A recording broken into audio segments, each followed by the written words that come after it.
बहुत सारे लोगों ने मुझसे किसी ऐसे डाइट प्लान के बारे में पूछा है जो कि हमा वक्त सब के सब डिसऑर्डर्स को बग़ैर किसी मेडिकेशन के ठीक कर सके, और कोई ऐसा शख्स जिसका इम्यून सिस्टम बहुत ज़्यादा लो हो और वो मेडिकेशंस पे चल रहा हो, और उसके अंदर स्किन की भी डिसऑर्डर हो, उसकी आईसाइट में भी मसला हो, उसके बहुत सारे मैदे में, हार्ट में, लिवर में, गुर्दे में और यूरिक एसिड का भी मसला हो, उसके यूरिन वगैरह में भी मसला हो, तो हमा वक्त कोई ऐसा डाइट प्लान जो मेडिकेशंस के बगैर खुद ही उसके जिस्म के अंदर ऐसी रिकवरीज लाए कि वो बिल्कुल एक अच्छा तवाना और सेहतमंद इंसान बन जाए। तो उसके लिए मैंने एक 30 डेज़ का प्लान यहाँ इस वीडियो में मैंने बताने का सोचा है।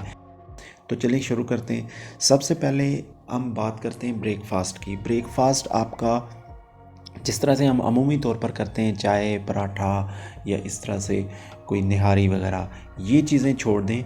आप इसके अल्टरनेटिवली जो ब्रेकफास्ट यूज़ करें वो ये है कि आप एक गिलास वेजिटेबल जूस यूज़ करें, एक सीज़नल फ्रूट कोई भी जो उस सीज़न में दस्तयाब हो, जैसे तरबूज़ है तो तरबूज़ कर लें, या सेब वगैरह है तो कोई भी किसी किस्म का भी एक सीज़नल फ्रूट जो है ना वो ले लें। और उसके अलावा 4 से 5 भीगे हुए बादाम जिनको आपने रात को भिगो के सोना है, और सुबह वो 4 से 5 जो बादाम हैं उनको इस ब्रेकफास्ट में अपने साथ लेना है। ये आपका हो गया ब्रेकफास्ट। उसके बाद मिड मॉर्निंग, या जिस टाइम लोग ब्रंच करते हैं अमूमी तौर पर आजकल, तो मिड मॉर्निंग की आपके पास रिफ़्रेशमेंट के तौर पर जो चीज़ होनी चाहिए वो है 1 कप नारियल का पानी। अगर नारियल का पानी आपके पास अवेलेबल है तो ठीक है, नहीं तो आप उसके अल्टरनेटिवली आप 1 कप ग्रीन टी का यूज़ कर सकते हैं। वो आपके लिए मिड मॉर्निंग की रिफ़्रेशमेंट के लिए बहुत बेहतरीन चीज़ है। नेक्स्ट बात आती है लंच की। तो लंच में आपने क्या यूज़ करना है। जिस तरह से हम अमूमी तौर पर लंच यूज़ करते हैं, बहुत ज़्यादा हैवी खाते हैं, निहारी की कढ़ाई वगैरह या इस तरह से, तो वो चीज़ें हम छोड़ दें। उसमें लंच में आपने बहुत सिंपली एक सैलड यूज़ करना है, ठीक है, 1 बाउल सैलड का और 1 बाउल वेजिटेबल सूप का। ये हमारा लंच के लिए काफ़ी होगा। उसके बाद कुछ देर बाद जो आफ्टरनून की हमारे पास स्नैक्स होती हैं, उसके अंदर हमने क्या यूज़ करना है कि 2 स्लाइसेस हमने पपाया के ले लेने और 1 कप कोकोनट वाटर। अगेन मैं यही कहूँगा कि अगर कोकोनट वाटर आपको अवेलेबल नहीं है तो उसके अल्टरनेटिवली आप ग्रीन टी यूज़ कर सकते हैं। उसके बाद डिनर की बात आती है, तो डिनर में भी सेम वही जैसे आपने दिन को लिया, यानी कि 1 बाउल सैलड का और 1 बाउल वेजिटेबल सूप का, ये आपका होगा डिनर।